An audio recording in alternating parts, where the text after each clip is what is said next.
రాసుకున్నాను, రాసుకున్నాను. 28వ అధ్యాయం ఏంటి? సంఖ్యాకాండము 28వ అధ్యాయం సంఖ్యాకాండం. మరియు నీవు వారికి ఇలాగా అద్భుతాలు, ఎన్నో ఆశ్చర్యకార్యాలు దేవుడు చేశాడు. నేను చదువుకున్నప్పుడు ట్రైనింగ్కి వెళ్ళినప్పుడు నా తల్లి ఒక చోట ట్రైనింగ్కి, నర్సింగ్ ట్రైనింగ్కి పంపించింది ఒక కాలేజీకి. అప్పుడప్పుడే నాకు దేవుడు అంటే తెలుసు, మేము హిందూస్ అనమాట.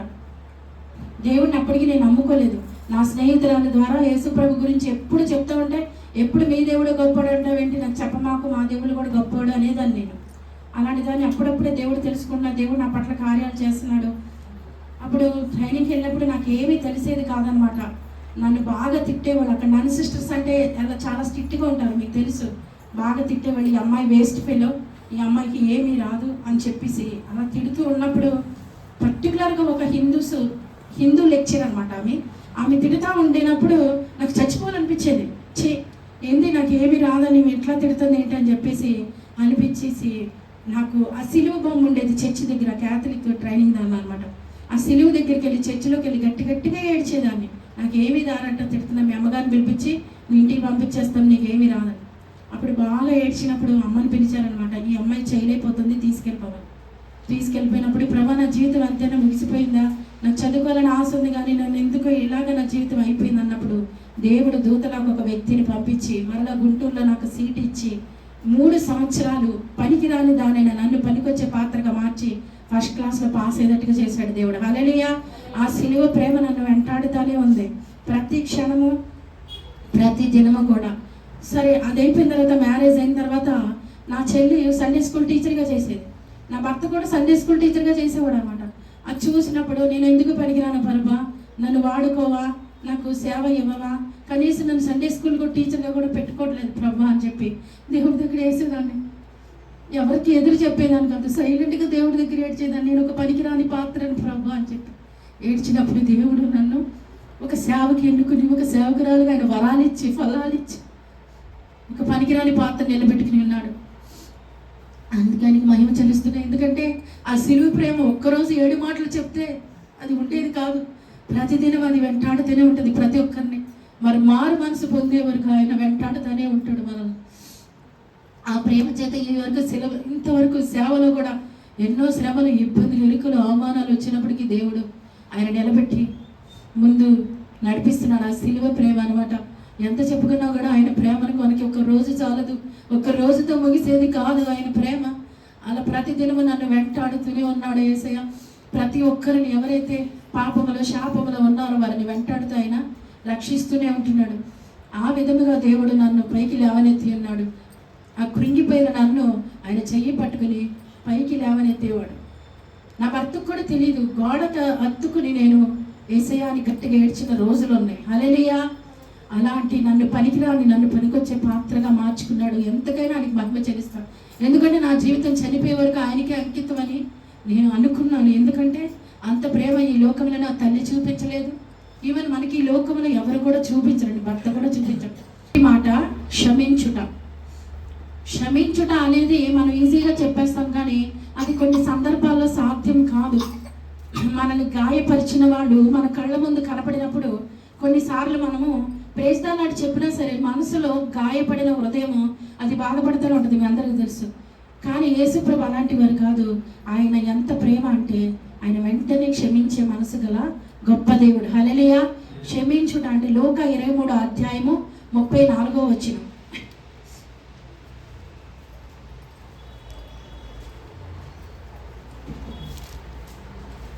లోక 23వ అధ్యాయము 34వ వచనం.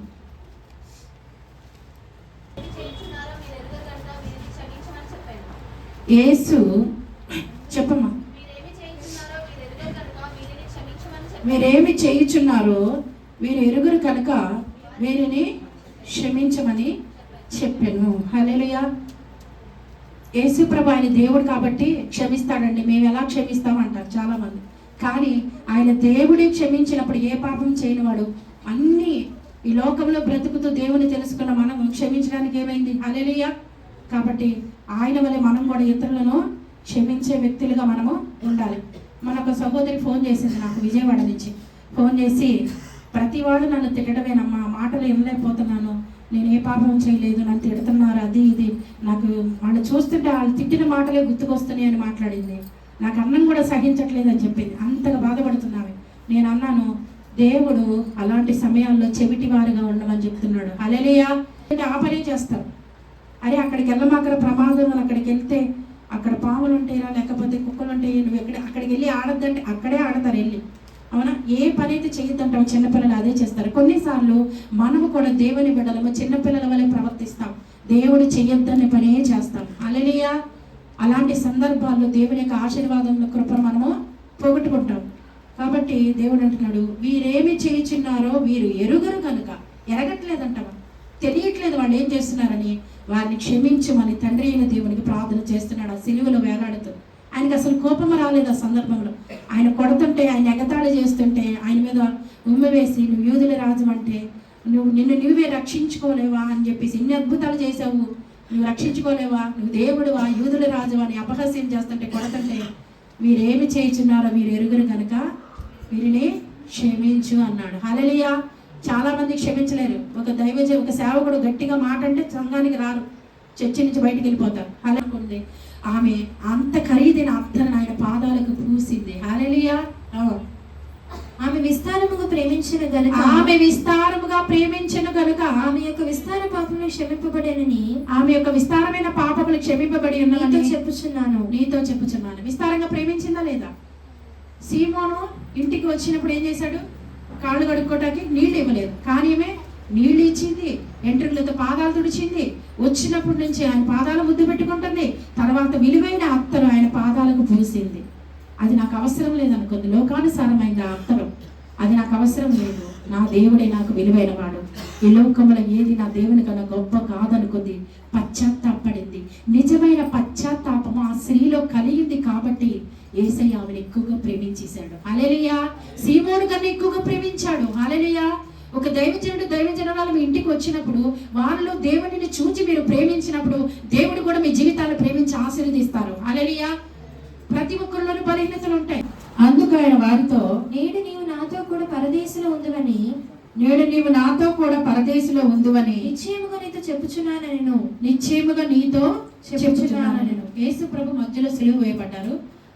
కుడి చేతి వైపు ఎడం చేతి వైపు ఇంకా ఇద్దరు దొంగలు సిలువ వేశారు. ఇదంతా మీకు తెలుసు. ఇంకా ఇద్దరు దొంగలు ఉన్నారు, ప్రభు మధ్యలో ఉన్నారు. ఉన్నప్పుడు అందులో ఒక దొంగ అంటున్నాడు, ఈయన చాలా గొప్ప దేవుడు కదా, నిన్ను నువ్వు రక్షించుకుని మమ్మల్ని నువ్వు రక్షించచ్చు కదా అని ఒక దొంగ అడుగుతాడు. ఇంకో దొంగ అడుగుతాడు, నువ్వు అలా దొంగడుతూ అంటాడు అనమాట. వాళ్ళు డిస్కషన్ మాట్లాడుకుంటూ ఉంటారు. ఆయన ఏ పాపం చేయలేదు, ఆయన ఎందుకు అలా మాట్లాడతావు? పాపం చేయలేదు, ఆయన ఏ తప్పు లేదు, ఆయన పరిశుద్ధుడు, ఆయనకి అన్యాయంగా సిలువ వేశారు, మనం అన్ని దొంగతనాలు చేసాం, పాపాలు చేసాం, మనకి ఈ శిక్ష న్యాయమైనదే అంటాడు. అనేసి ఆ మాట ప్రభువుని సమర్థించి మాట్లాడతాడు. ఆ మాట అనేసి ఆయన గొప్పవాడు, ఏ పాపం చేయకపోయినా ఆయన సిలువలో వేలాడుతున్నాడు కాబట్టి ఆయన మంచివాడు, ఆయన ఏమీ అనద్దు అనేసి ఆ దొంగ ఏమంటాడంటే ప్రభువుతో ఈ మాట అంటున్నాడు. ఏమని? ప్రభువా, నువ్వు ఆ పరలోకానికి వెళ్ళినప్పుడు నన్ను జ్ఞాపకం చేసుకో, ఒక్కసారి నన్ను జ్ఞాపకం చేసుకోవా అని అడుగుతున్నాడు సిలువ మీద వేలాడుతూ. అవునా కాదా? హల్లెలూయా.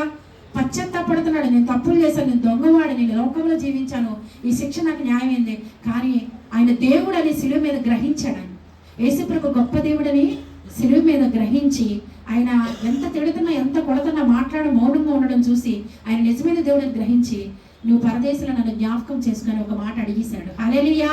ఆ మర్మాన్ని గ్రహించాడు, ఆయన శక్తి గ్రహించాడు. సిలువ యొక్క శక్తి క్షమించబడడం అనేది గ్రహించాడు. సిలువ యొక్క శక్తి మనిషిని పాపము నుంచి శాపము నుంచి విడుదల చేయగల శక్తి గలదని ఆయన గమనించాడు. సిలువలో గొప్ప కార్యాలు ఉన్నాయని గమనించాడు. సిలువలో పరిశుద్ధత ఉన్నదని గమనించాడు.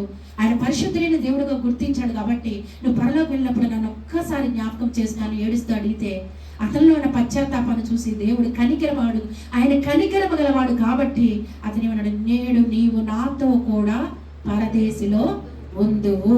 హల్లెలూయా. నేను ఎక్కడ ఉంటానో బిడ్డ, నువ్వు అక్కడ ఉంటావు అన్నాడు. హల్లెలూయా. అప్పటి వరకు ఎలా బతికాడు? అతను లోకంలో బతికాడు, దొంగతనాలు చేశాడు.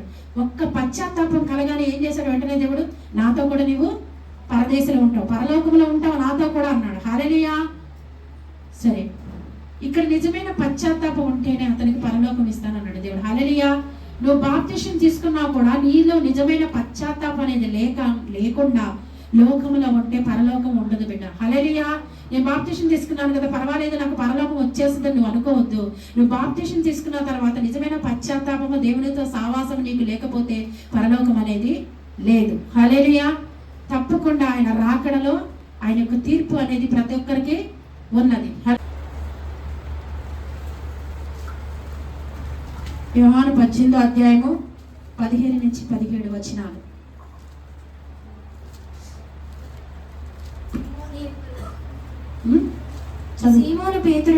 సీమోను పేతురును మరి యొక్క శిష్యుడను యేసు వెంబడి పోవుచుండిరి. ఆ శిష్యుడు ప్రధాన యాజకునికి నెలవైన వాడు అంటే దగ్గరమైన వాడు గనుక అతని ప్రధాన యాజకుని ఇంటి ముంగిటిలోనికి యేసుతో కూడా వెళ్ళెను. ప్రధాన యాజకుని ఇంటి ముందుకి యేసుతో కూడా వెళ్ళెను. పేతురు ద్వారము వద్ద బయట నిలుచుండెను గనుక పేతురు ద్వారము దగ్గర బయట నిలుచుండెను గనుక ప్రధాన యాజకునికి నైలమైన ఆ శిష్యుడు బయటికి వచ్చి ద్వారపాలకులతో మాట్లాడి పేతురుని లోపలికి తోడుకొని పోయెను. ద్వారమునందు కావలి ఉన్న ఒక చిన్నది ద్వారబంధముల వద్ద కావలి ఉన్న ఒక చిన్నది పేతురుతో నీవు నీ మనుషుని శిష్యులలో ఒకడువు కావా, దేవుని శిష్యులను ఒకడవు కదా అని పేతురుని అడుగుద్దా చిన్నది. హల్లెలూయా. యేసుప్రభు సిలువ, ఒకసారి ఆగండి, యేసుప్రభు సిలువ వేయక ముందు నువ్వు నన్ను ఎరుగువని 3 సార్లు చెప్తావు పేతురు అంటాడు. ఇది మీ అందరికీ తెలుసు, అవునా కదా? హల్లెలూయా. కోడి కుయ్యక నువ్వు నన్ను ఎరుగువని 3 సార్లు అంటావంటే ప్రభు అది నేను జరగకూడదు అంటాడు. అంటే సాతాన బయటికి పొమ్మని దేవుడు మాట్లాడతాడు. హల్లెలూయా. కాబట్టి ఇక్కడ మాట్లాడుతున్నాడు. ఆ 3 సార్లు కూడా ప్రభు ఎవరో తెలియదని చెప్తాడు అతను. దేవుడు అన్న మాట అక్కడ జరుగుతుంది. హల్లెలూయా. చూడమ్మా, ఒకడు కావాలని చెప్పగా అతడు కానెను. అప్పుడు చలివేయుచున్నందున దాసులను ఒంట్రోతులను మంట వేసి చలి కాచుకొనుచు నిలుచుండగా పేతురును వారితో నిలవబడి చలి కాచుకొనుచుండెను. చాలు. ఫస్ట్ సారి ఏమంది? ఆ అమ్మాయి నువ్వు దేవుడిని శిష్యుడిగా కాదని అడిగింది. ఆ చిన్నది అడిగితే ఏమన్నారు? ఆయన ఎవరు నాకు తెలియదు అన్నారు. హల్లెలూయా. మీ జీవితాల్లో కొన్ని సందర్భాల్లో మీ నిజమైన స్నేహితులు మీతో కలిసి చనిపోయే వరకు ఉంటాను అని మీ చేతిలో చేసి చెప్పిన స్నేహితులు కూడా మిమ్మల్ని విడిచిపోవచ్చు. హల్లెలూయా. జాగ్రత్త గుర్తుపెట్టుకోండి. దేవుణ్ణే నువ్వెవరో నాకు తెలియదు అన్నారు. హల్లెలూయా. మనుషులు ఎంతటి వారు? హల్లెలూయా. మనుషుల ఆశలకి ఒక మితం అనేది ఉండదు. హల్లెలూయా. అది మగవారైనా ఆడవారైనా సరే, ఒక స్నేహితులైనా సరే, ఎవరైనా సరే, జీవితాంతం నీతో ఉంటాను, నీ బిడ్డల్ని చూస్తాను, నీ బిడ్డలు పెళ్లి చేస్తానన్న అన్నదమ్ములు కలిసి ఉండరు. జీవితాంతం వీళ్ళు చూస్తారన్న బిడ్డలు తల్లిదండ్రులు చూడకుండా అనాథాశ్రమాల్లో వేసేస్తున్నారు. మీరు చూస్తున్నారు కదా. జీవితాంతము నీతో కలిసి జీవిస్తారని ప్రేమించి పెళ్లి చేసుకున్న వాడిని చంపేస్తున్నారు. హల్లెలూయా. ఎక్కడ ఉన్నది? ఎక్కడ నమ్మకం అనేది లేదు. దేవునికి ప్రియ శిష్యుడు అతనెవరో నాకు తెలియదు అన్నాడు. ఎందుకు? ప్రాణ భయం. ప్రార్థన చేసుకున్నాం. ప్రేమ నమ్మకం గల మా ప్రియ పరలోకతండ్రి, ఈ పరిశుద్ధమైన శ్రేష్టమైన నామమున వందనాలు ప్రభువా. గుడ్ ఫ్రైడే రోజు ప్రభువా, మరి మీరు పలికిన శిలువలో 7 మాటలు ప్రభువా మేము ధ్యానిస్తూ ఉన్నాం నాయన. నీకు వందనాలు. అవును రాజా, మరి మీరు మాటగా ప్రభువా, మరి నేను మాట్లాడుతుండగా నా ద్వారా మీరు మాట్లాడండి. నీకు ప్రభా ఇక్కడ ఉన్న ప్రతి ఒక్కరికి నాయన మరి విని ప్రభా మా జీవితంలో నాయన మేము ఆ విధంగా ఉండటానికి కృపను అనుగ్రహించమని యేసయ్య పరిశుద్ధమైన నామములో ప్రార్థించి వేడుకొంచున్నాము తండ్రి.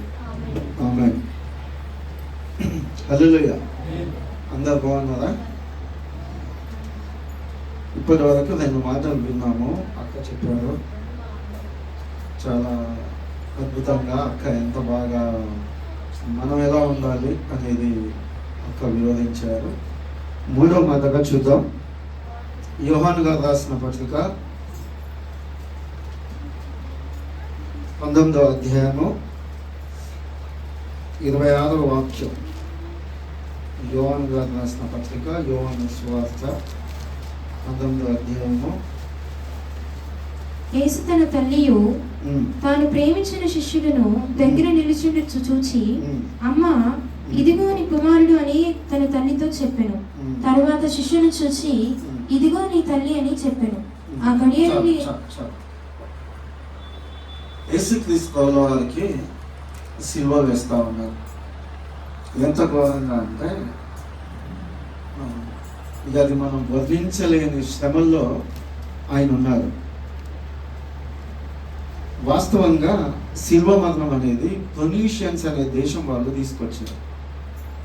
దాన్ని రోమా ప్రభుత్వం అతి కఠినంగా ఇంప్లిమెంటేషన్ చేస్తూ ఉంది.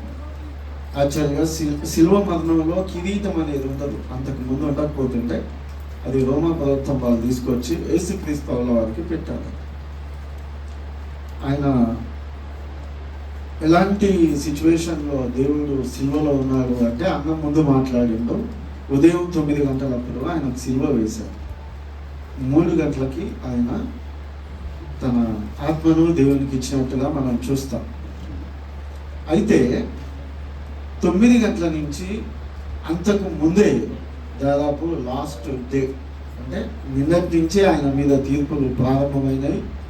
ఆయనను తీర్పు తీర్చడం, అన్యాయపు తీర్పు తీర్చడం, సో ఇవన్నీ జరుగుతూ ఆయన నా యెరూషలేము ప్రాంతంలో తీసుకొస్తా ఉన్నారు. దాదాపుగా 150 కేజీల బరువైన సిలువను ఆయన భుజాల పైన పెట్టారు. దాన్ని ఆయన మోసుకుంటూ ఆ యెరూషలేము వీధుల్లో వాళ్ళు ఎంజాయ్ చేస్తూ ఉన్నారు. యేసుక్రీస్తు ప్రభుల వారు ఆ బరువును మోస్తూ ఆయనను కొరడాలతో కొడుతూ ఆయనపై ఉమ్మివేస్తూ ఆయనను ఎన్నో రకాల అవమానాలు చేస్తూ ఆయన నడిపిస్తూ ఉన్నారు యెరూషలేము ప్రాంతంలో. అలా నడిపిస్తూ వస్తుంటే ఆయన శరీరం పైన 39 కొరడా దెబ్బలు, దాదాపుగా 39 కొరడా దెబ్బలు. ఒక్క కొరడా దెబ్బ తాకితే, ఒక్క కాడ పడితే బాడీ అంతా షివరింగ్, అంటే ఇట్లా వణికిపోద్ది. సర్జరం వచ్చిన వాళ్ళు కనుక ఎలా ఉంటుందో మనం అందరం ఫేస్ చేస్తున్నాం అప్పుడప్పుడు.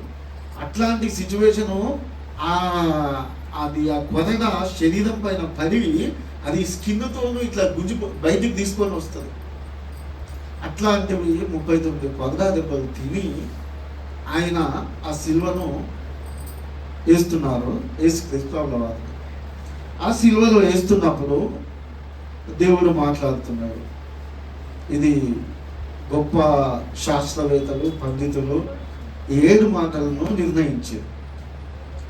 ఇవి కొన్ని సంఘాలు పాటిస్తాయి, కొన్ని సంఘాలు పాటించవు. నేనేమంటా అంటే, పాటించకపోవడం పక్కన పెడితే అందులో ఉన్న మర్మాన్ని మనం తెలుసుకోవాలి. మాటలు ఆయన ఏం మాట్లాడిండు మామూలుగా అడుగుతుంటారు. ఆయన ఏమన్నా చెప్పిందా? ఆడు కిలో బంగారం దాసిందని చెప్పిందా? లేకపోతే వాళ్ళకు ఒక 50 లక్షలు అప్పించిన అని అప్పుపచ్చడం ఎక్కడన్నా ఉందా? ఏమన్నా చెప్పాడా? లేకపోతే ఇంకేమన్నా గొప్ప పదాలు చెప్పాడా? లేకపోతే ఈ రానున్న కాలం గురించి ఏమన్నా మాట్లాడిందా? ఆయనకి ఏమన్నా దేవుని దర్శనాలు వచ్చాయా? ఏమన్నా మాట్లాడిందా? మర్మ వాగ్మూలము అంటారు. మామూలుగా చనిపోయేటప్పుడు ఆ ఇచ్చే స్టేట్మెంట్ ఏంటంటే మర్మ వాగ్మూలము అంటే వాటికి విలువ ఎక్కువ. ఎందుకంటే ఆ క్షణం తర్వాత ఆయన చనిపోతాడు. చనిపోయేటప్పుడు నిజాలే చెప్తారు, అబద్ధాలు ఏం చెప్పరు. ఎందుకంటే ఆయన ఈ లోకంలో ఉండడు కాబట్టి చనిపోయే ఏ వ్యక్తి అయినా నిజమే చెప్తాడు. ఆ చివరి మాటలు అనే వాటికి చాలా విలువైనవి. అది ఇంకా ఉంది. నాకు తెలిసి మా చుట్టాలలో రిలేషన్లో ఒక ఆ వరుసకు నాకు అక్క అవుతుంది. నీ చావుగా నువ్వు ఈడెందుకుంటావు, నువ్వు ఆడిపోతే ఏమైంది? దేవుడిని చంపేస్తావు. అంటే వాళ్ళ మనసులలో ఏముంది? దేవుడు చనిపోవాలి. సింపుల్గా దేవుడు చనిపోవాలి అంటే వాళ్ళ అన్న చనిపోవాలి. వాళ్ళు తమ్ముళ్ళు అనుకుంటున్నారు మా అన్న చనిపోవాలి. ఎందుకు చనిపోవాలనుకుంటున్నారు వాళ్ళు? ఎందుకు చనిపోవాలనుకుంటున్నారు? అనటి కాలంలో ఇప్పుడే కొన్ని సంఘటనలు మనం రిసీవ్ చేసుకోలేని కాలంలో మనం ఉన్నాము. క్రీస్తు పూర్వము 1వ శతాబ్దంలో జరిగిన విషయం ఇది. 1వ శతాబ్దంలో జరిగినప్పుడు మరియా కన్యగర్భంలో జన్మించినప్పుడు తర్వాత వచ్చే వాళ్ళు ఏమనుకుంటారు? సో వాళ్ళ ఆ సిచ్యువేషన్స్ చూసి నువ్వు అసలు బతకడం ఇష్టం లేదు, నువ్వు ఉండటం వల్ల నువ్వేం చేస్తున్నావు, నువ్వు ఎంతసేపటికి నువ్వు ప్రజల్లో ఉండిపోతున్నావు, నువ్వు ప్రజల్లో నీ సొంత రాజ్యం కోసం నువ్వు అడవుతున్నావు. నువ్వు యాక్చువల్గా నువ్వు మానవ రూపం కాదు, ఇది దేవుని రూపమే. ఇది దేవుని రూపం, నువ్వే దేవుడవు. కాబట్టి నువ్వు ఈ లోకంలో ఉండడానికి లేదు అని చెప్పి ఆ అన్న మరణాన్నే కోరుకుంటున్న తమ్ములు అక్కడ. ఇంత క్రూరమైన వీళ్ళు మరి అని ఇంటికి తెలుసుకుంటారా? నా క్వశ్చన్ ఇది. ఈ విషయం తెలుసు దేవుడికి. అందుకే ఏం చేశాడు, అమ్మా ఇదిగో నీ కుమార్తె అని అక్కడ చెప్పాడు. ఇంకో మరొకరు చూద్దాం వాళ్ళు ఇంకేం చేస్తున్నారో అన్నదమ్ములు. వాళ్ళకి సంబంధించి మార్కు సువార్త 5వ అధ్యాయము 3వ అధ్యాయము, మార్కు సువార్త 3వ అధ్యాయము 20వ వాక్యం. ఆయన ఇంటిలోనికి వచ్చినప్పుడు ఒక్క నిమిషం. మార్కు సువార్త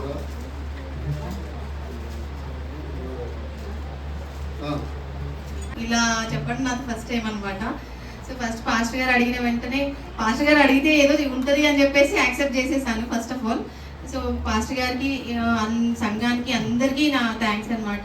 ఈ 4వ మాట చెప్పుకునేది భాగ్యం నాకు ఇచ్చినందుకు దేవుడికి ఫస్ట్ వందనాలు.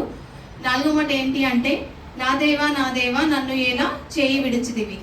మాథ్యూ 27:46, మత్తయి 27:46 అధ్యాయం ఒకసారి చూసుకుంటే,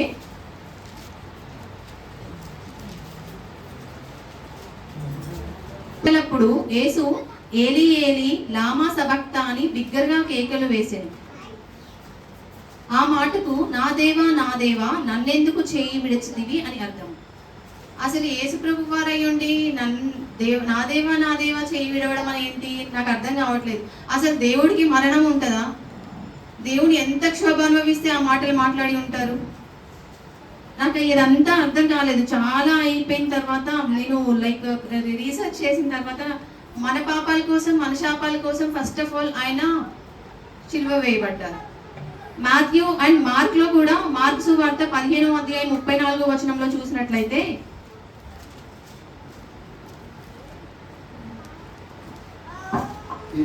యేసు ఏలోయి ఏలోయి లామా సబక్తా అని దేవా నన్ను ఎందుకు బిగ్గరగా కేక వేసెను. ఆ మాటలకు నా దేవా నన్ను ఎందుకు చేయి విడిచితివి అని అర్థం. సో ఈ 2 వచనాలు చూసుకుంటే ఏమవుతుంది అంటే, దేవుడు తన చెయ్యి విడిచిపెట్టినందుకు యేసుప్రభు వారు ఎంతగానో బాధపడి ఉన్నారనమాట. ఈ 4 పాయింట్స్ లో మనం చూసుకుంటే దేవుని యొక్క రోదన, వేదన, దేవుని యొక్క మూలుగులు, తన యొక్క ఘోష అన్ని మనం చూసుకోవచ్చు. ఈ 4వ వచనం చాలా తండ్రి యేసుప్రభు వారే తనంతటా తాను స్వయంగా తన శిలువలో అనుభవించిన బాధ, వేదన, ఏడుపు ఆయన ఎంత గొప్పగా ఘోషిస్తున్నారంటే, తన తండ్రిని విడిచిపెట్టలేనటువంటి ఒక అసంతృప్తి, ఒక తీవ్రమైన క్షణాన్ని ఇది ఈ 4వ వచనం అనేది 4వ మాట వర్ణిస్తుంది అన్నమాట. దేవుని సన్నిధి నుంచి తను విడిచిపెట్టిన ఒక అనుభూతిని యేసుప్రభు వారు అనుభవిస్తున్నారు. అసలు మనం దేవునికి దూరం అయితే అసలు మనం ఫీల్ అవుతామా అండి? లేదు కదా. మన ఇష్టమైనప్పుడు మనం ప్రేయర్ చేసుకుంటాము, లేదు అంటే లేదు. మనకి మంచి జరిగితేనే మనం ప్రార్థిస్తాం, లేకపోతే ఆ రోజు మన మూడ్ బాగాలేకపోతే అసలు మనం దేవుడిని పట్టించుకోము. కానీ యేసుప్రభు వారు దేవుని కుమారుడై ఉండి దేవునికి దూరమైన అని చెప్పేసి తను ఎంతగా రోధిస్తున్నారో మనం ఇక్కడ చూడొచ్చు. అలాగే ఏడుస్తున్నారు, ఘోషిస్తున్నారు. సో ఇదంతా దేవునికి మొరపెట్టుకునే విధానాన్ని మనకి మాదిరిగా చూపిస్తారు అనమాట యేసుప్రభు వారు.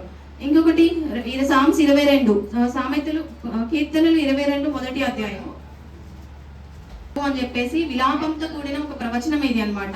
ఈ కీర్తనలు ఏమంటారు అంటే మెస్సయ్య కీర్తనలు అంటారు. మెస్సయ్యనే యేసు ప్రభు వారు అని చెప్పడానికి ఒక విలాపంతో కూడిన ప్రవచనం అన్నమాట ఇది. ఇంకొకటి ఏంటి అంటే, దేవుడు శిలువలో పలికిన 4వ మాట చాలా ప్రాముఖ్యమైనదిగా నేను అనుకుంటాను. ఎందుకంటే మొదటి మాటలు అన్ని మాటలు చూస్తే అసలు 4వ వచనం తోటి అన్నిటికీ రిలేషన్ ఉన్న మాట ఏది? 4వ వచనం, నా దేవా నన్నెందుకు చేయి విడిచిపెట్టినావు అన్నమాట ఇది. సో ఈ మాటలో దేవుడు శిలువలో ఈ 4వ మాట చాలా లోతైనటువంటి మర్మం దీంట్లో ఈ 4వ మాటలో ఉంది అని చెప్పేసి నేను అనుకుంటాను అనమాట.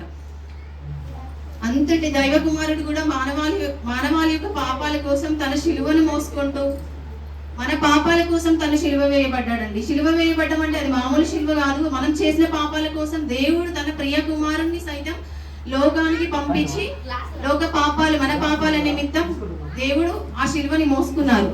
సో దేవుడు ఎంత సాక్రిఫైస్ చేశారు, ఎంత త్యాగం చేశారు అనేది మనం ఇక్కడ చూసుకోవచ్చు. ఇంకొకటి, మన పాపాలకు శిలువ వేదన యేసుక్రీస్తు వారు వేదన పడడం అనేది కరెక్టా? ఒకవేళ యేసుక్రీస్తు వారు శిలువ వేదన పడకపోతుంటే మనం ఈ రోజు మనము పంచుకోవడానికి మనకు దేవుడితో సంబంధం మనకి ఉండేది కాదు. దేవుడిని విడిచిపెట్టి దేవుడు తన ప్రియ కుమారుణ్ణి లోకానికి ఎందుకైతే పంపించారు, మన పాపాల కోసం తను పంపించారు దేవుని ప్రియ కుమారుని. దేవుడిచ్చిన అవకాశాన్ని బట్టి మరి ముఖ్యంగా పాస్టర్ గారు బట్టి ప్రత్యేక వందనాలు తెలియజేస్తున్నాను. చిన్న ప్రార్థన చేసుకున్న తర్వాత మనం 5వ మార్లకు వెళ్దాం. మహాపరిశుద్ధమైన తండ్రి, నీకు వందనాలు, స్తుతులు, స్తోత్రాలు ప్రభా. అయ్యా తండ్రి, ఈ ఉదయకాలం ముందు ప్రభా నీ ఘనమైన పరిశుద్ధ నామాన్ని ఉచ్చరించే అర్హత చూపిన విధానం బట్టి వందనాలు, స్తోత్రాలు ప్రభా. ఆనాడు తండ్రి కల్వరి సిలువలో తండ్రి 7 మాటలు పలికారు ప్రభా. 5వ మాటగా తండ్రి నేను ధ్యానించడానికి మీ జ్ఞానము తండ్రి ప్రభా, ఈ బలమును శక్తిని దయచేయండి ప్రభా. అటు విధంగా తండ్రి నాతో మాట్లాడండి ప్రభా. బలమును శక్తిని దయచేయమని నజరేయుడైన యేసుక్రీస్తు నామములో అడిగి వేడుకుంటున్నాం తండ్రి, ఆమేన్. ఆమేన్. ప్రభువైన యేసుక్రీస్తు నామములో కూడొచ్చిన ప్రతి ఒక్క విశ్వాసులకు పాస్టర్ గారికి వందనాలు తెలియజేస్తున్నాను. ఆనాడు మన ప్రభువైన యేసుక్రీస్తు కల్వరి శిలువలో 7 మాటలు మాట్లాడాడు. ఇప్పటి వరకు 4 ధ్యానించుకున్నాము. 5వ విషయంగా నేను దప్పికొనుచున్నాను. కల్వరి శిలువలో దేవుడు ఈ మాట ఎందుకు పలికాడంటే, దీంట్లో ఈ దప్పికొనుచున్నాడు దాంట్లో నేను ఒక 9 అంశాలుగా చెప్పాలనుకుంటున్నాను. కానీ 9 అంశాలుగా చెప్పాను, 3 అంశాలుగా చెప్పాలనుకుంటాను. మొదటిగా ఏమంటే శిలువపై దాహం. శిలువపై దాహం అంటే ఏంటిది? శిలువపై దాహం ఏంటంటే మన ప్రభు అయిన యేసుక్రీస్తు శారీరక శ్రమల గురించి మొదటగా తెలియజేస్తుంది. మొదట ఏమైందంటే మన ప్రభు అయిన యేసుక్రీస్తు కల్వరి శిలువలో ఆయన ఆ ఎండలో సుమారుగా మార్నింగ్ 9 గంటల నుంచి అంటే ఆ కాలంలో 3 గంటల లేఖనంలో ఉన్నది, కానీ ఈ లేఖనం ప్రకారం అంటే 6 గంటలు అన్నట్టు. సుమారుగా 6 గంటల పాటు ఆ సిలువలో ఆ సూర్యరశ్మి ఎండలో ఆ వస్త్రాలు లేకుండా ఆ సూర్యరశ్మి మన ప్రభు అయిన యేసుక్రీస్తు దేహాన్ని చీల్స్తానన్నట్టు. ఇప్పుడు ఫర్ సపోజ్ మనము ఒక ఉపవాసం ఉన్నానుకో, మనం ఎంత దాహం వేస్తుందండి, ఆకలి వేస్తుంది. అలాంటి మన ప్రభు అయిన యేసుక్రీస్తు ఆ కల్వరి ఆ సిలువలో ఎంత దాహం వేసి ఉంటుంది, ఎంత ఆకలి వేసి ఉంటుంది, ఎంత దప్పిగొని ఉంటాడు. కానీ మన ప్రభు అయిన యేసుక్రీస్తు తన పాదాలని తన చేతులని కొరడాతో బాగా కూర్చుతారు. ఆ శ్రమ అన్నది కల్వరి శిలువలో ఆయన చేతులకు, ఆయన కాళ్ళకు ఆయన గుచ్చబడినప్పుడు ఆయన శరీరం నుంచి రక్తము కారుతూ ఉంటుంది. ఆ కారుతూ ఉంటే అది ఆ సిలువలో ప్రభు అయిన యేసుక్రీస్తు దాని ఆ క్షోభ అంత చెప్పలేనిది. ఏంటంటే ఈ శ్రమ ఏంటిదనంటే శారీరక శ్రమ. ఈ సిలువలో ఈ శారీరక శ్రమ ప్రభు అనుభవించినట్టుగా మనకు తేటగా తెలియజేస్తున్నది. మొదటిగా ఇది అయిపోయింది. రెండోది ఏంటంటే ప్రవచనాల నెరవేర్పు. ఇది కేవలం శరీర దాహమే కాదు, ఇది గత శతాబ్దాలుగా మన ప్రభు అయిన యేసుక్రీస్తు ప్రవక్తల ద్వారా మాట్లాడున్నాడు. లేఖనంలో కీర్తన 22:15లో దావీదు మహారాజు ఇలా అన్నాడు, నా బలము ఎండిపోయి చిల్లు పెంకలాయను, నా నాలుక దవడను అంటుకొని ఉన్నది. ఇది యేసు శిలువపై తన దాహాన్ని స్పష్టంగా తెలియజేస్తున్నాడు. అవునండి, ఆనాడు ప్రవక్తల ద్వారా మన ప్రభు అయిన యేసుక్రీస్తు నేను మరలా వస్తాను, నేను వచ్చి నా లేఖనాల ద్వారా నా నెరవేర్పు నిర్వహిస్తున్నానని ఈ లేఖనం ద్వారా ఆనాడు దావీదు మహారాజుతో మాట్లాడాడు. అలాగనే మోషే ద్వారా కూడా ఇజ్రాయేలు జనంగానే తన ప్రజలను నడిపించినప్పుడు దాహంతో పోరాడుతుంటారు. కానీ మనం ఇక్కడ ప్రభు అయిన యేసుక్రీస్తుకు దాహం వేస్తుందని మనం అనుకుంటాము. అంటే ఇక్కడ దేవునికి ఇక్కడ వాటర్ ఇచ్చే వాళ్ళు లేరనా? అంటే దేవుడు అతను తనంతట తాను దాహం తీసుకోలేడా? అది కాదండి. ఇక్కడ ఏంటంటే విషయం ఏంటంటే ఆనాడు ప్రవక్తల ద్వారా మాట్లాడి ఈ లేఖను నెరవేర్చాలని మన ప్రభు అయిన యేసుక్రీస్తు ప్రవక్తల ద్వారా మాట్లాడాడు. అలాగనే పరిశుద్ధుడా, ప్రేమ గల తండ్రి, నమ్మకమైన వాడా, సృష్టికర్త, ఆలోచనకర్త, ఇదిగో ప్రభా నా తండ్రి, నీ మాటలు నా నోటి నుంచి ప్రభా నాయనా, మరి ఇది ఫస్ట్ టైం కనుక ప్రభా అయ్యా మీరే నన్ను ధైర్యపరచండి తండ్రి, సహాయం చేయండి. ఏ యోగ్యత లేని నాకు అయ్యా యారో మాట ఇచ్చి నాకు యోగ్యత కలిగించారు. అందరి బట్టి ప్రభా నీకు కృతజ్ఞత ఔషధాలు చెల్లిస్తున్నా. అయ్యా ఏ మంచి లేని నన్ను, అయ్యా ఏ పరిశుద్ధత లేని నన్ను జ్ఞాపకం చేసుకుని యేసు శిలువలో పలికిన 6వ మాట యోహాను సువార్త 19:30. యేసు ఆ చిరకను పుచ్చుకొని సమస్తమైనదని చెప్పి తల వంచి ఆ ఆత్మను అప్పగించాడు.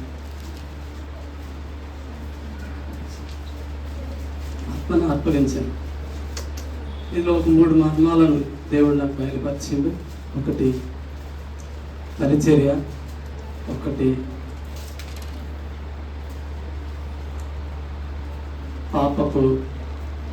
పాపం మనకి రక్షణ, మరొకటి విజయాన్ని దేవుడు మనకి చూపిస్తున్నాడు. మొదటిది పరిచర్య. ఆయన సమస్తమైనదని, ఆయన పరిచర్య ఈ లోకంలో ఎంతో గొప్పగా 3.5 సంవత్సరం ఆయన పరిచర్య చేశాడు. 3.5 సంవత్సరం పరిచర్య ఎంతో గొప్పగా విజయాన్ని పొందుకున్నది. ప్రపంచమంతా వ్యాపించింది ఆయన పరిచర్య. ఆయన గొప్ప దేవుడు. ఆయన శిష్యులను ఏర్పాటు చేసుకున్నాడు. ఆయన ఎన్నో మర్మాలను చెప్తూ వచ్చాడు. ఆయన ఎన్నో అద్భుత కార్యాలు చేస్తూ వచ్చాడు. చనిపోయిన వారిని లేపుతూ వచ్చాడు. కుంటి వారికి, గుడ్డి వారికి చూపును ఇస్తూ వచ్చాడు. ఒక బలమైన పరిచర్య చేస్తూ ఆయన సమస్తమును చేస్తూ వచ్చాడు. గొప్ప దేవుడు. కృతజ్ఞత ఆశీస్సులు చెల్లిస్తున్నా.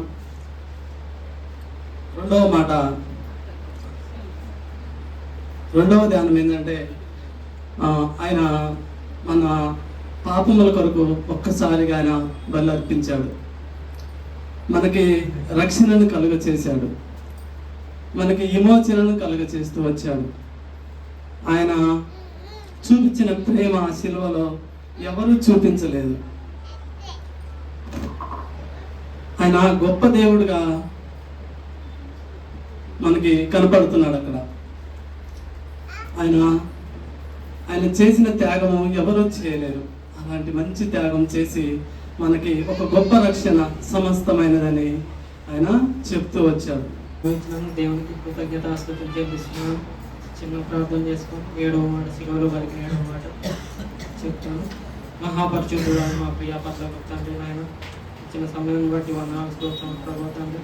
ఇప్పటి వరకు తండ్రి 6 మాటలు ముగించుకొని ప్రభా తండ్రి 7వ మాటలు మేము అడుగు పెట్టుకున్నాం తండ్రి. మీ కృపను మాకు తోడుగా ఉంచి ప్రభా తండ్రి, అందులోని లోతైన జ్ఞానం మాకు బయలుపరచండి ప్రభా తండ్రి.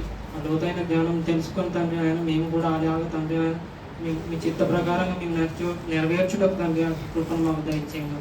యేసయ్య పరిశుద్ధ నామంలో అడిగి ప్రార్థిస్తున్నాము మా కన్న తండ్రి.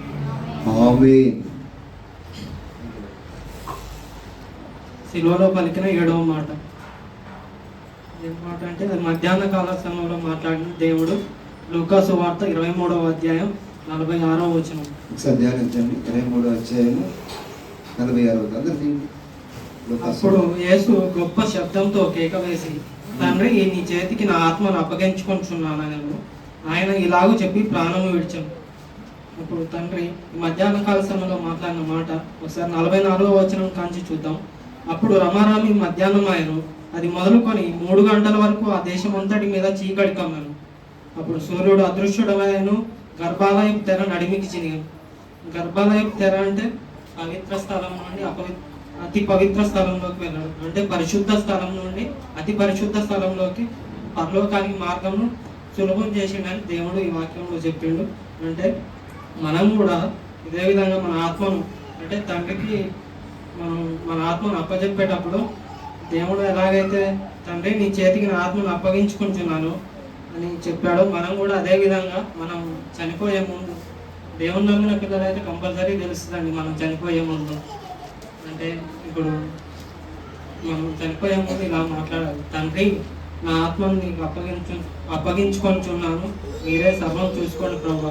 అంటే మనం చనిపోయేటప్పుడు ఎలాగంటే మన ఆత్మ పరిశుద్ధంగా, మనం ఫస్ట్ పరిశుద్ధంగా ఉండాలి, మంచిగా ఉండాలి, అందరితో సమాధానం ఉండాలి.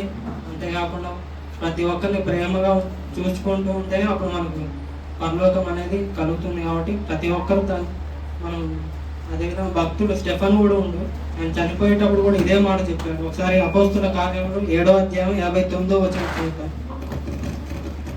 అపోస్తుల కార్యము 7వ అధ్యాయము 59.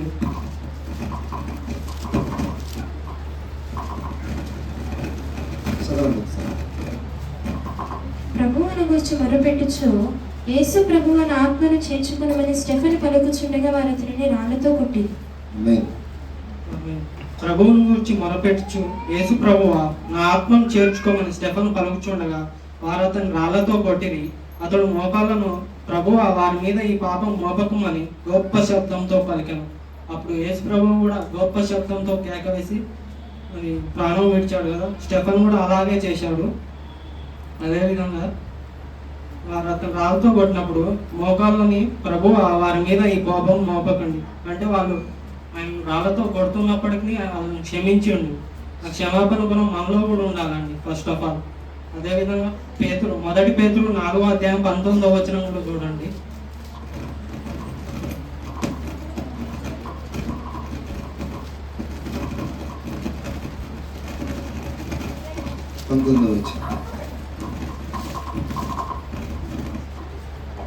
అధ్యాయం 19. చదవండి. దేవుని దీర్ఘశాంతం ఇంకా కనిపెట్టుచుండగా కాదు. కాబట్టి దేవుని చిత్త ప్రకారము బాధపడేవారు, సత్ప్రవర్తన గలవారై నమ్మకమైన సృష్టికర్తకు తమ ఆత్మను అప్పగించుకొనవలెను. 1 పేతురు 4:19. కాబట్టి దేవుని చిత్త ప్రకారం బాధపడేవారు అంటే దేవుని చిత్తానుసారంగా మనం ఉంటేనే ఆ బాధ అనేది మనకు వస్తుంది, లేకపోతే రాదండి కంపల్సరీ అది. ఎందుకంటే దేవుని చిత్త ప్రకారం బాధపడేవారు సత్ప్రవర్తన గలవారై, మనం ఖచ్చితంగా మంచి ప్రవర్తన కలిగి ఉండాలి. ఎటువంటి చెడు అలవాట్లు కానీ, ఎటువంటి వేరే ఆలోచనలు కానీ, మన ఆలోచన వచ్చినా కానీ అది కొత్త నిబంధన ప్రకారం పాపం చేసిన వారి లాగానే ఉంటుంది. కాబట్టి సత్ప్రవర్తన గలవారై నమ్మకమైన సృష్టికర్త, మన సృష్టికర్త దేవుడే కాబట్టి నమ్మకమైన సృష్టికర్తగా మన ఆత్మను అప్పచెప్పుకోవాలి. ఆ విధంగా మనం ఆత్మను కంపల్సరీ నమ్మకంగా మనం పరిశుద్ధంగా ఉంటేనే మనం పరలోకానికి వెళ్తాం, లేకపోతే వెళ్ళలేము. ఇది మాత్రం కన్ఫర్మ్. కాబట్టి ప్రతి ఒక్కరు పరిశుద్ధంగా మన ఆత్మ, దేవుడు వచ్చింది మన ఆత్మ రక్షణ కొరకే వచ్చాడు కాబట్టి ప్రతి ఒక్కరు మన ఆత్మను పరిశుద్ధంగా ఉంచుకొని నమ్మకంగా ఉండాలి. ప్రతి ఒక్కరు ఇలాగ ప్రార్థన చేయండి. ప్రతి ఒక్కరు ఈ లోక సంబంధమైన విషయాల గురించి కాదు కానీ ప్రతి ఒక్కరు తమ ఆత్మను పరిశుద్ధపరచుకొని మన హృదయాంతరంగా మనం ఎరిగిన దేవుడు కాబట్టి మన హృదయ ఆలోచన తెలుసు కాబట్టి దేవుడికి ప్రతి ఒక్కరు మన హృదయం మంచిగా జాగ్రత్తగా కాపాడుకొని ఆయన పట్ల, ఆయన సన్నిధిలో ఆయన రాకడ వచ్చే వరకు మనం ఆయననే ఉంచాలి తప్ప మనం ఎటు వైదొలవద్దు. అంటే కొద్ది రోజులు దేవుని దగ్గరికి వచ్చి మళ్ళీ వేరే దగ్గరికి వెళ్ళడం అలా చేయకుండా నమ్మకంగా ఉండాలి. మనం అందరం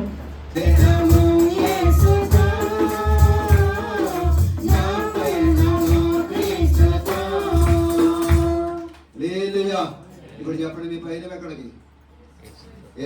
ఏసుతో పైన చేయాలంటే క్షమాపణ కావాలి. ఏం కావాలి? ఆయనతో పయనం చేయాలంటే, ఆయనతో ప్రశ్న చేయాలంటే ముందు నీకేం కావాలి? నీలో క్షమించే గుణము కనుక లేకపోతే ఆయనతో స్నేహం చేయటం కద్దు. అంటే ఆయనతో స్నేహం చేయలేం. హల్లెలూయా. అందుకని 7 మాటలు స్పష్టంగా ఏం చెప్పాలంటే, వారానికి ఎన్ని రోజులు చెప్పండి? 7 రోజులు కదా. ఒక్కొక్క మాట ఒక్కొక్క రోజుగా మీరు అన్వయించుకోవాలి. చెప్పండి ఒకసారి. వారానికి ఎన్ని రోజులు? మరి మొదటి రోజు ఏది? సోమవారమే కదా. పాత నిబంధన ప్రకారం ఏమైంది? మొదటి రోజు పాత నిబంధన ప్రకారం ఏది చెప్పండి? మొదటి రోజు శనివారం చివరి రోజు అండి. 6 రోజులు కష్టపడి 7వ రోజు నీవు ఆదివారం మొదటి. కానీ ఇప్పుడు కొత్త నిబంధనలో 7వ రోజు ఆదివారము, మొదటి రోజు సోమవారం. హల్లెలూయా. ఇప్పుడు సోమవారం నీకేం కావాలి అంటే రోజు ఆదివారం అంతా మందిరంలో కూర్చుంటావు. ఏం పెట్టుకెళ్ళాలి నీతో పాటు? క్షమాగుణం పెట్టుకొని బయటికి వెళ్ళాలి. విడిచిపెట్టబడ్డాడు. ఇప్పుడు బరబ్బాలు విడిచిపెట్టబడి, మీరందరూ బరబ్బాలో కాదా చెప్పండి ఒకసారి. మనందరం బరపాలమే. హల్లెలూయా. ఎంత ప్రేమ కలిగిన దేవుడు చూడండి. ఆయన యెహోవా కొరకు బలి అయ్యాడంట. ఇంకొక మేక అడవిలోకి విడిచిపెట్టబడిందంట. పాపములు చేసే వ్యక్తి ఎక్కడ విడిచిపెట్టాడు? ఈ లోకములో. ఆయనకి స్వతంత్రం వచ్చింది. ఇప్పుడు చెప్పండి, నీకు స్వతంత్రం వచ్చిందా రాలేదా? ఆయన మరణించడం వలన నీకేమొచ్చింది? స్వతంత్రం వచ్చిందా రాలేదా? నువ్వు విడిచిపెట్టబడ్డ మేకవు, నీ మీద ఇంకే పాపము ఉండదు. హల్లెలూయా. ఎందుకని? ఈ పాపాలన్నీ సహించుకున్నట్టుగా ఒక వ్యక్తి ఏమైపోయాడంట అంటే పాత లేఖనం ఇక్కడ నెరవేర్చబడింది లేదా? అంటే ఒక వ్యక్తి విడిచిపెట్టబడ్డాడు అంటే పాపాత్ముడు, ఒక అతను బలి అవ్వాల్సింది. మరి నీ కోసం నా కోసం బలి అయిన వ్యక్తి ఒకడు ఉన్నాడు కాబట్టి నువ్వు ఇక్కడ లోకంలోకి విడిచిపెట్టావు, కానీ లోకంలోకి నీకు అంటకుండా చూసుకోమన్నాడు. హల్లెలూయా. ఇప్పుడు పాపము నుంచి నువ్వు విముక్తుడు అయ్యావు. అందుకని 7 రోజులు 7 మాటలు నువ్వు అన్వయించుకోవాలి. మొదటి మాట ఏంటిది? క్షమాపణ. నువ్వు లోకంలో తిరుగుతున్నప్పుడు, ఉద్యోగంలో తిరుగుతున్నప్పుడు నీకేం కావాలంట? క్షమించే స్వభావం కావాలంట. హల్లెలూయా. ఏం స్వభావం కావాలంట? క్షమించే స్వభావం కావాలంట. రెండో మాట ఏంటి చెప్పండి?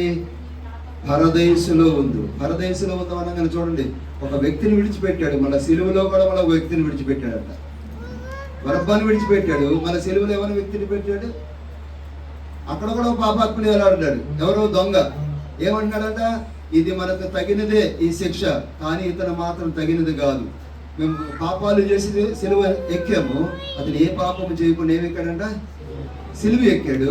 ఆయనకి శిక్ష కరెక్ట్ కాదు అని ఎప్పుడైతే పలికాడో ఏం చేయబడ్డాడు చెప్పండి? ఈయన, నీవు కూడా నాతో కూడా పరదేశులో ఉందువు. హల్లెలూయా. నీకు గనక క్షమాపణ గుణం లేకపోతే ఇంకా సంఘముల విశ్వాసులందరూ దొంగలు మార్చబడబోతున్నారు, నక్సలైట్లు మార్చబడబోతున్నారు, గూండాలు మార్చబడబోతున్నారు, వ్యభిచారులు మార్చబడబోతున్నారు. హల్లెలూయా. ఎవరు మార్చబడబోతున్నారట?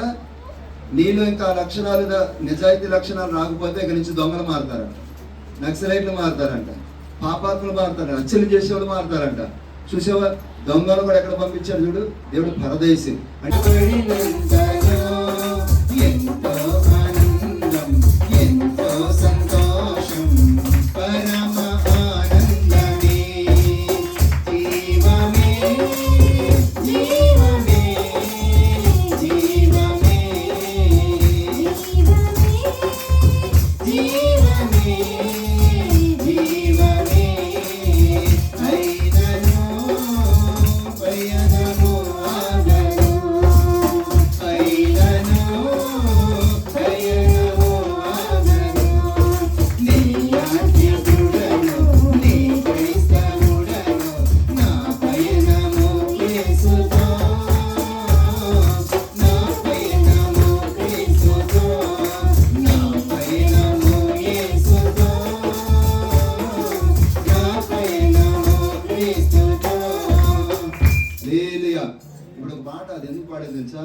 శోధింపబడినంతలోనే ఎంతో ఆనందం. ఒకవేళ ఈ కాగితాల వల్ల 3000 కట్టాలన్న శోధింపబడతానేమో, వెంటనే మీకు ఆనందం రావాలి. చెప్పండి ఒకసారి. ప్రభా ఇరుగురు క్షమించమన్నావు తండ్రి, నీకు స్తోత్రం. క్షమించే మనసును సిద్ధపాటు మనసును కలుగజేయండి ప్రభా, నీ స్తోత్రం. అలాగే ప్రభా 2వ మాటలో ప్రభా పరదేశంలో ఉంటామని చెప్పి అన్నావు ప్రభా, నీకు స్తోత్రాలు తండ్రి. యేసయ్యా నీకు వందనాలు, స్తోత్రములు. అయ్యా తండ్రి, తల్లిని అప్పచెప్పిన యోహానికి బాధ్యత వహించి ఉన్నావు తండ్రి, దేవానికి స్తోత్రములు. అలాగే ప్రభా అయ్యా నా దేవ నన్ను చేయి విడిచితమని నువ్వు మాట్లాడి ఉన్నావు ప్రభా, నీకు స్తోత్రములు తండ్రి.